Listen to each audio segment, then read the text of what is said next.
How are the homeworks going? Raise your hand if you've completed one homework. Homework one, yeah. Homework zero. Raise your hand if you've completed homework one. I got stuck. You got stuck. Okay. And how many folks came to see me in office hours? Okay. How many folks came to office hours online? Did you know that office hours were online? Okay. How do I coerce you into asking for help when you need it?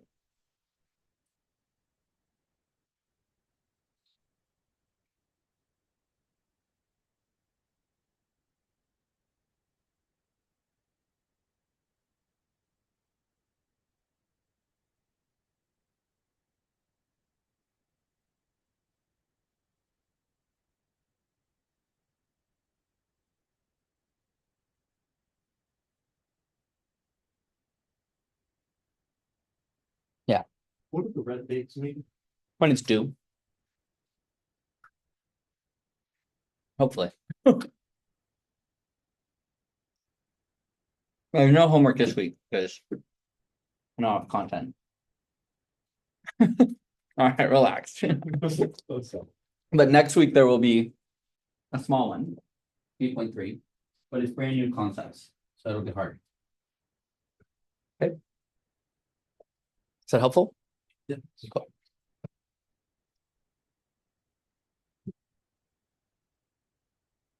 You ready to go? Yes, sir. Questions, comments, concerns? Before we get started?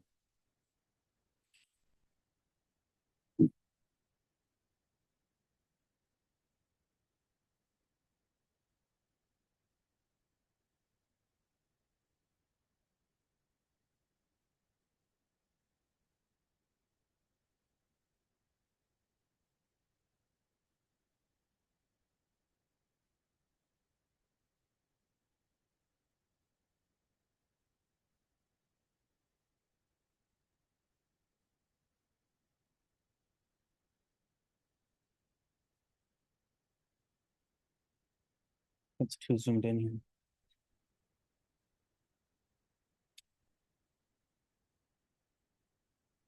Okay, folks. Today we're going to hear from David. He's going to teach us about derivatives. It's okay with sending to the Yeah, yeah.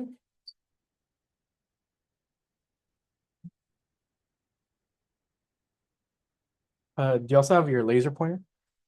Yes. Oh, okay. I'm sorry. Hello, everyone. Okay, so today we're going to talk about derivatives. Specifically, we're going to talk about numerical derivatives. So when you typically, have been in these classes of physics and early math, we learn about derivatives and integrals.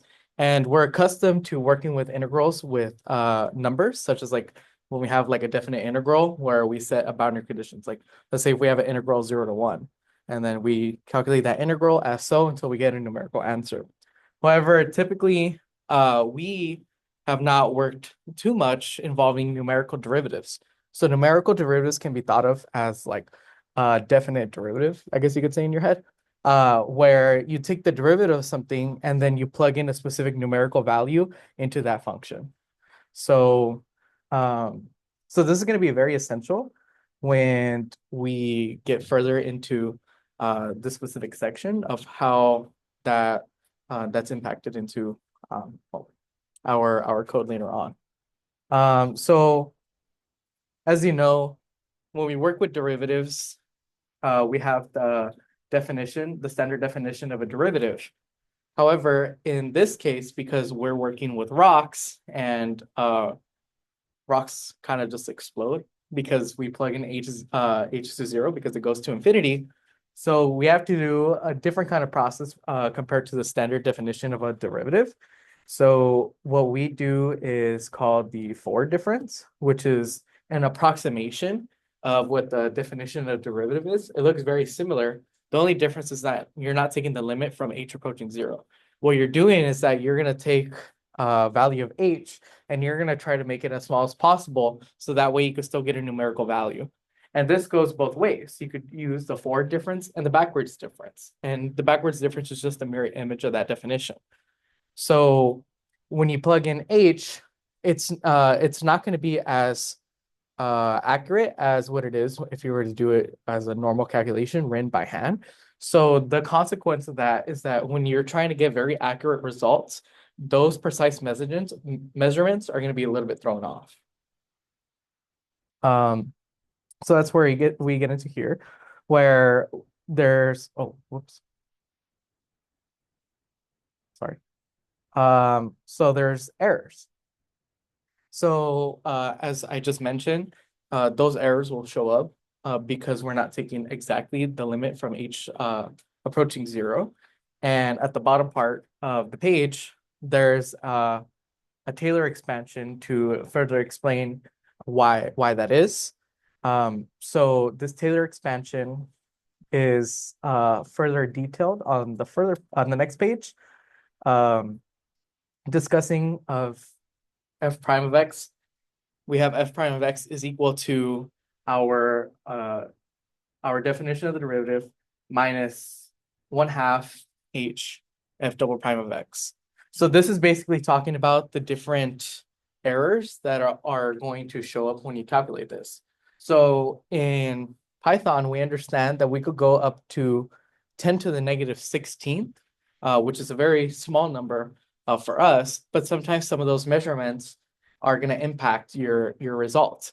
So here we could set a constant where it's 10 to the negative 16th, because again, what I mentioned, that's what Python allows.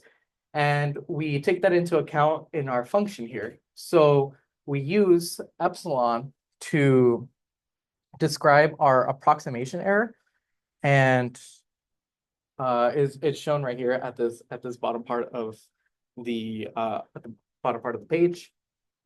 What you could do here is that from here, because you want to get its precise measurement, you take the derivative with respect to h. So here you can notice on the left part of this epsilon equation, we get h squared, and then as well right here we remove our h because it disappears, right? If you take the derivative of a single variable, it'll go away, and then we set it equal to 0. And then from here, we just solve for h directly. So we solve for h, we get this square root, and now we plug in our value of h to where epsilon is at, and we get this square root right here. So this epsilon is able to tell you the error measurement.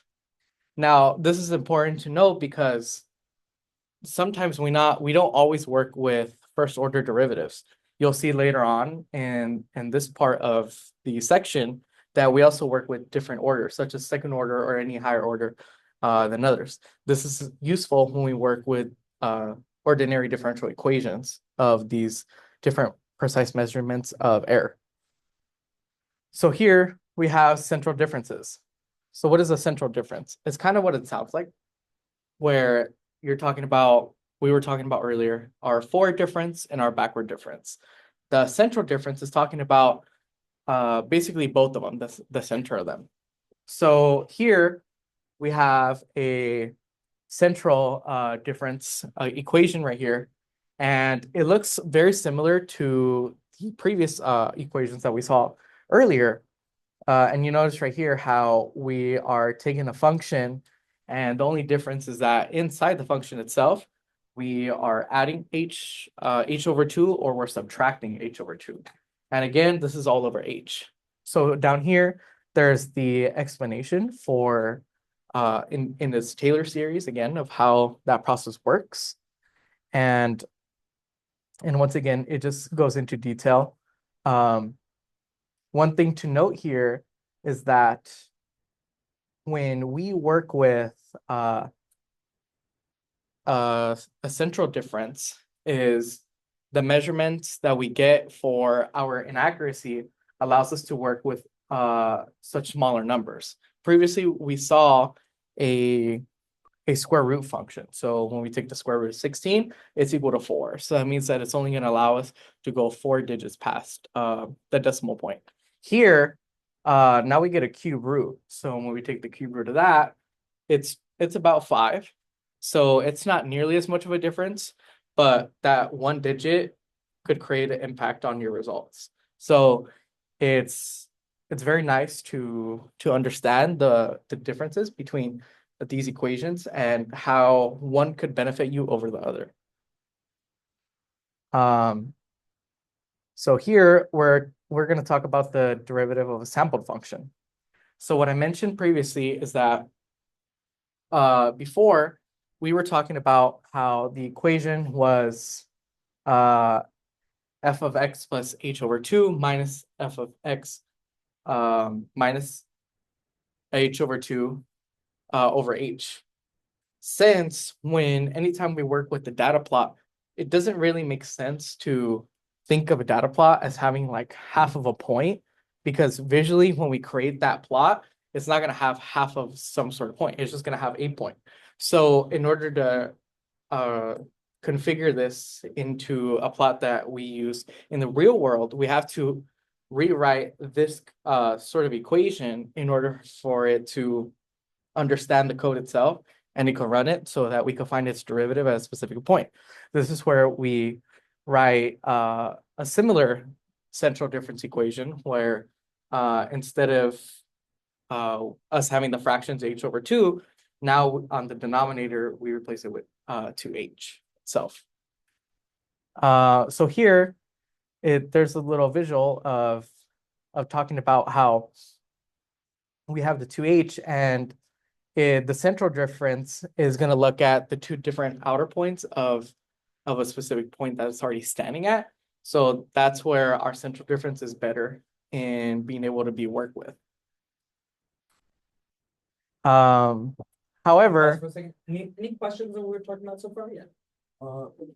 So I saw that for the error constant equal to 10 to the minus 16, for the forward and backward difference formula, it said use square root of c or 10 to the minus 8 to get the most accurate result. But then for the central difference, it said use around c for 1/3. So and they said that was about 10 to the minus 5 to get an even more accurate result. So that means if we use the central difference formula, we want to use an h around 10 to the minus 5 to get the most accurate result, right? right. So what you're saying is that when we use the forward and backward differences versus the central differences, you're explaining how, like, because we have different h values that could be more precise or less precise, that they'll give you a different kind of answer, right? I'm just wondering, is it based on what the book said, is around 10 to the minus 5, that's the most accurate h that we can use for? You will experiment with that. Hold on to that thought. Okay. And I think this kind of follows up with actually what you're saying, is that we could use an equation from previously, and we talk about how the errors will be different depending on what you're working with. And it tells you different conditions of what h should be, and depending on the value of h with respect to the absolute value of its f double prime over f triple prime, it'll basically tell you which one you should use better. So that kind of goes on to what you're saying, but I guess also you have to play around with it because this is something more newer to us, so we have to familiarize ourselves with it as well. Just to clarify really quickly, everyone knows what f prime means.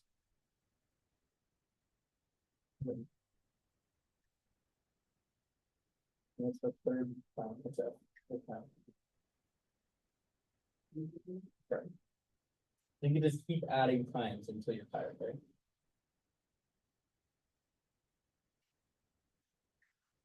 So next, now we get into higher order approximation for derivatives. So this is cool.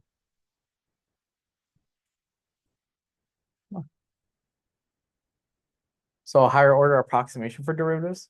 So as I was saying, we work with first derivative, we work with the second derivative, but what if you need to work with higher order of derivatives? Well, this is it right here. We create a quadratic like function, and what we want to do is we basically go at its quadratic form of its degree level into what we need to work with. So here what we have is a quadratic of its degree 2. And what I mean by degree 2, that's the highest exponential form on that specific function. And right here we progress to viewing, like, let's say here we have AH squared minus BH plus C is equal to f of negative H. And here we have a very similar one where it's AH squared plus BH plus C is equal to f of H. So we want to see what its derivative form looks like. So we could take the derivative of this specific function, and when we take its derivative, we get 2ax plus b. And we know when we plug in our number, our value of x being equal to 0, when we plug that in, we just get the value of b. Okay, well, what does that tell us? So what that tells us is that we could use these two equations here, and we could subtract them off to define our definition of our derivative. So that's what happens here. And that's why we get 2bh is equal to f of h minus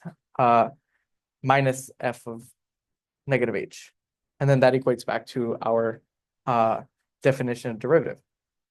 And then equivalent here, although this to note, when they work through this process, this is very similar of talking about dy dx, but because now you're talking about its functions, now you're defining it as df. So then similarly here, here now we're taking its approximation of h to where we could get back to our normal way of what we were talking about, our central differences.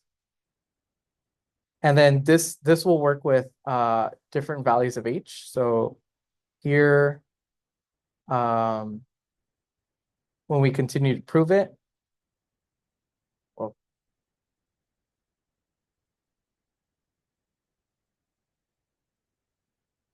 for instance, like we got to the magnitude of the third derivative.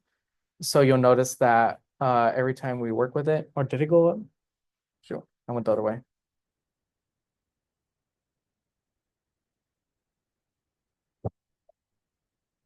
That's what I was trying to get.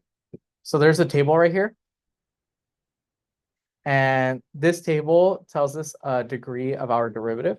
So right here, you can see degree. It talks about the function of what h should be. And then here's our error. So if you don't know this notation, it's denoting that we have to continue adding some sort of order of derivative. So for instance, like when you write a Taylor series, it'll continue going, just for a very long time, but we don't want to write out a very long time. So we write down that OH squared or OH cubed to denote that Taylor series is going to continue. So here are effective ways of us seeing how we plug in different numbers and depending on the degree of how they could expand outward. So I think I kind of see this triangle as like Pascal's triangle, which is like, I'm not too good at explaining Pascal triangle, but it's used in statistics when working with factorial numbers. But basically, the higher order you go, the more numbers that you're going to see in the outcome. Just like when you take the factorial of something. One thing I noticed here is that when you're working with f of 3 over 2, it looks like you're just taking the factorial of 1 over the 4th factorial. and it looks like 1/24. Although it's a little complex to understand this specific chart, because I know that's one of the struggles I had with the most too. But here we can talk about second derivatives. The second derivatives is something we do use more often. So, oh, whoops.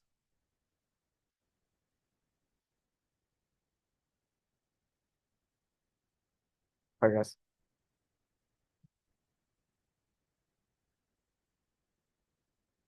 So here, here's our second derivatives. So what's going on here? Well, they're just taking the derivative of the difference function, and they end up with this outcome. And then once again, the book explains the Taylor expansion of it and how we rearrange that equation. Notice how it's very similar. The only difference is that in the middle we have a negative coefficient of 2 being multiplied with its original function, and our degree raised on the bottom, instead of being h, is now h squared. So here, let's go to the next page.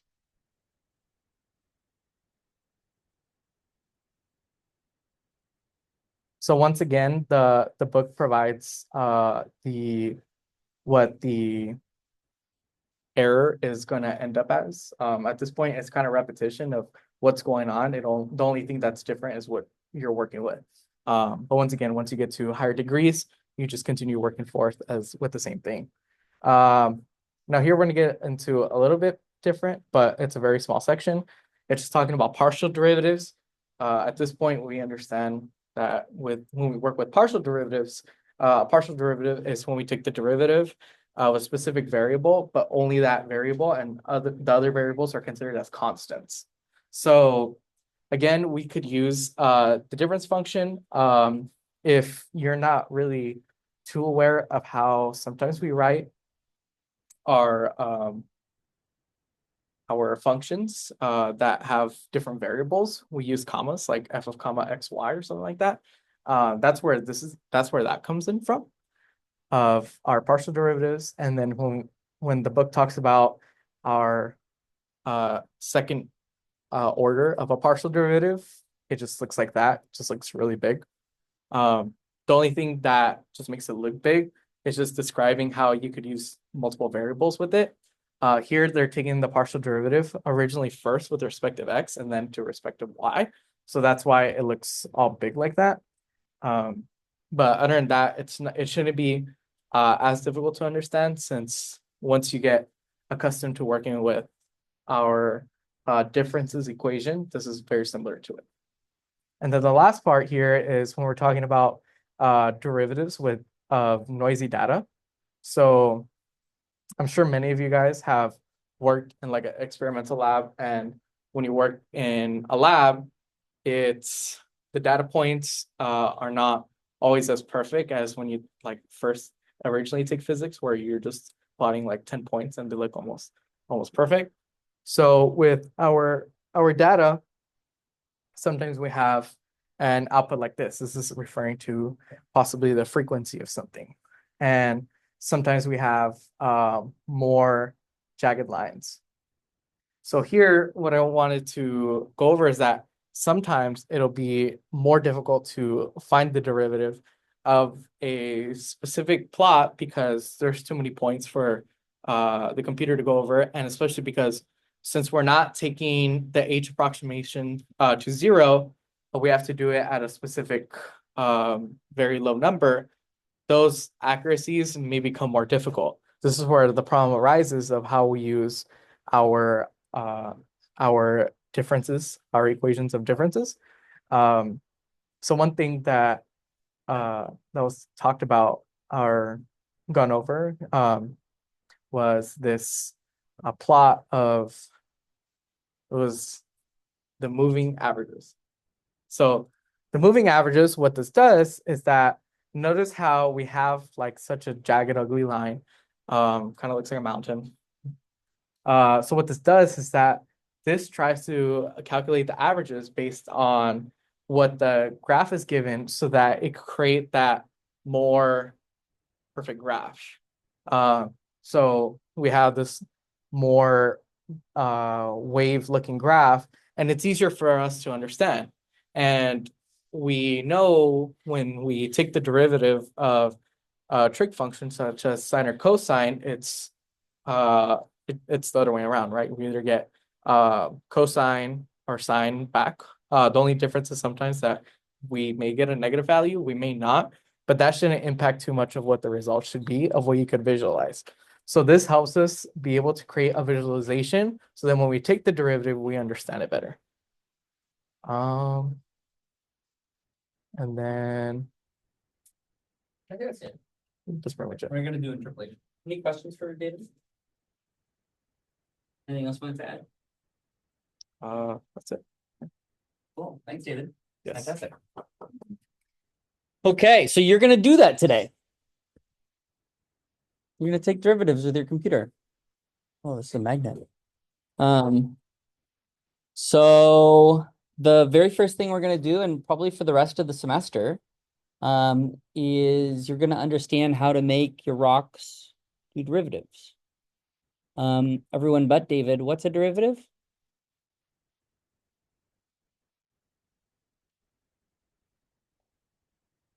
Good. How do I visualize that?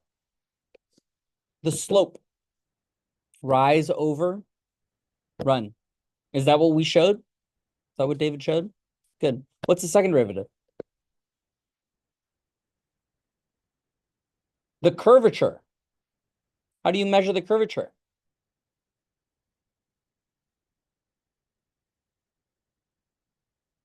Excuse me? Take the second derivative? Is that what you said? No. On a computer, how do you trick the computer into taking the curvature?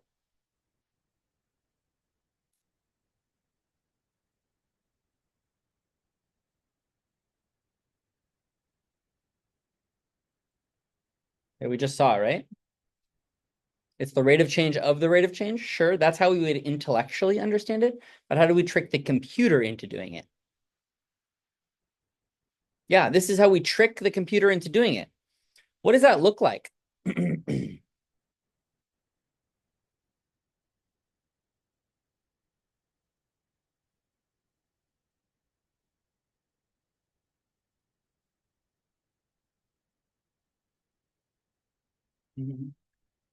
Let's draw a couple different things really quickly.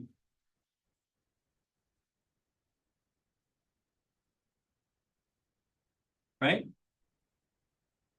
Let's pick a point.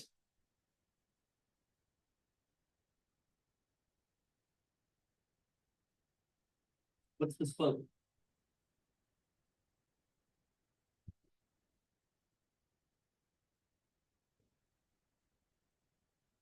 Slope is negative from A to B. Good. Well, what is the slope?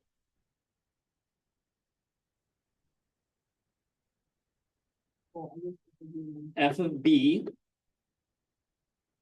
minus F of A over B minus A, right? Rise or run? This is the rise.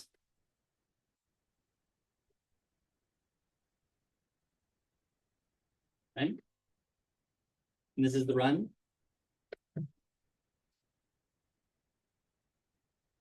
Good. Is that what we wrote as an approximation? Yeah. Amazing, right? That's the fundamental theorem of calculus. So the second derivative, that's the harder one. Look, is that not rise over run, is it? No, it's weird, right?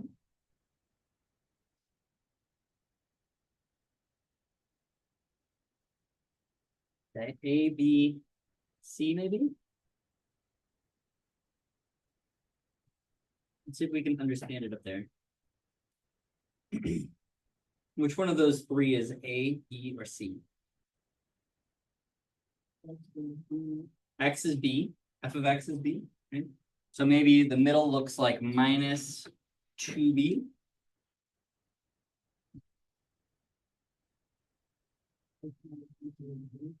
X minus H is A. Good. Right?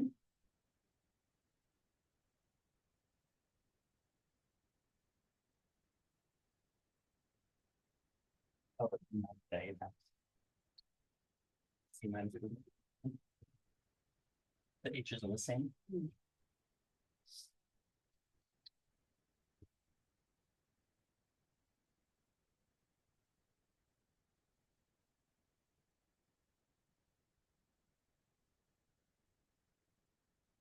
We like that, if I drew it properly.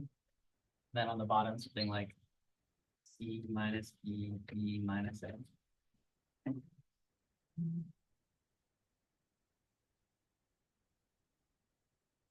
What shape I found?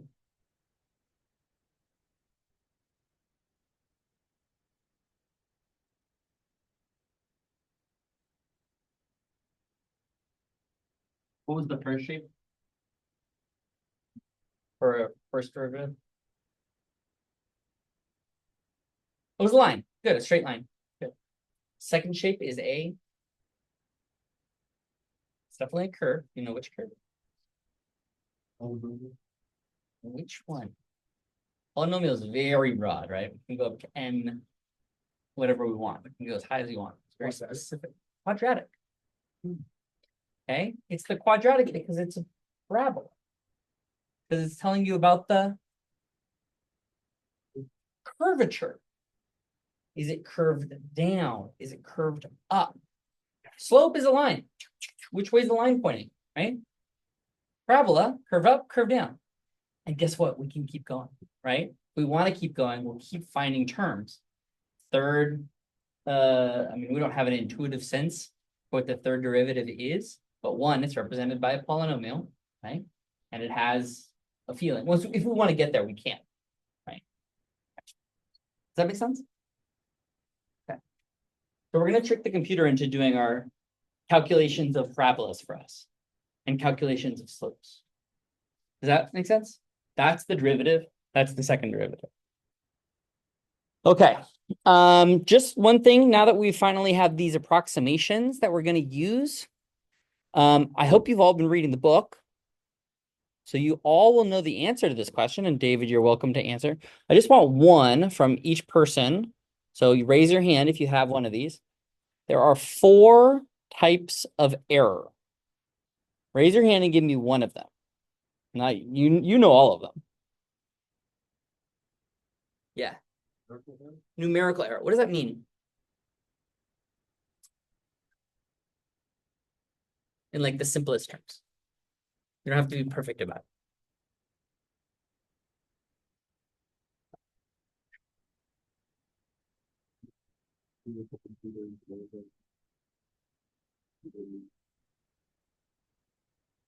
You're close. It does have to do with the computer. What does the computer fail to do well?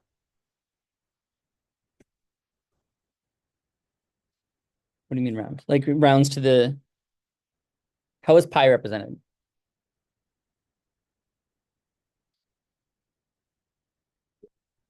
Which goes up to how many digits? Good. And how many digits is pi? Good, right? That's numerical error, right? Chopping off information because computers are rocks. They're not lazy. We can't ascribe to them any emotions. They're rocks, okay? They're limited. So you could run, right? And some people have built more floating points, 32 points, right? That's better numerical precision, right? That's one. Good. What's the next one? What does that mean?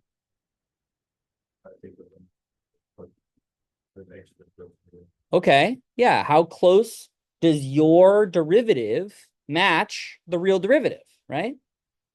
But there's 2 ways to do this. There's the way Kevin mentioned with h going to 0. What else?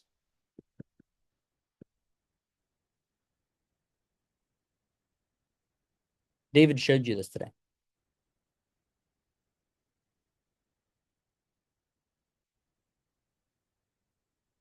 You had a question about it. The epsilon thing. Okay. So you had a derivative and you could take it 2 different ways. If you take it forward difference versus central difference, which one was better? better, right? This idea of which approximation is better introduces the corollary, which is that some approximations are worse, and they can be measured by something called approximation error, right?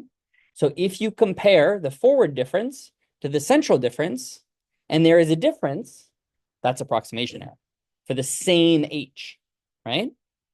Which one of the things that you constructed the rocks to do to represent something physical did a better job at representing that physical thing? Okay. So that's 2. Good. Now we get into my favorite ones.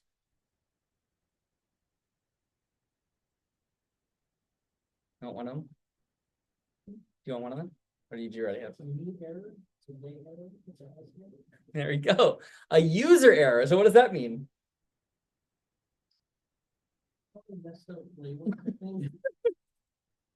This is something you will find daily in your code. You meant to divide, and that's a plus symbol, right? That's called user error. That is in your code, and that will make your code fail, right? 4th, last one. Absolutely. Where Absolute error is what we talk about when we talk about numbers, but not necessarily about coding. oh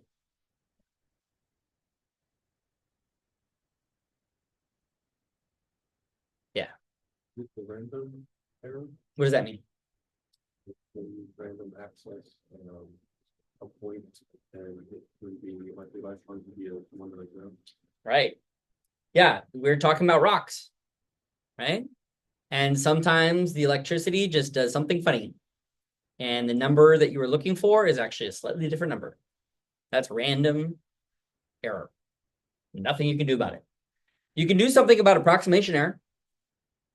You can try your best to reduce numerical error. You can absolutely work with one another to reduce user error. Random error, your SOL. And you also can't tell that it's coming. So you don't have to worry about everything in life, right? Okay. Okay, let's use it. That's a lot of talky talks, my bad. We are going to apply this to a pair exercise called 515. Whoever you have not worked with yet, find them, become friends, introduce yourself, be polite, create a little pair programming, and then we'll do it together.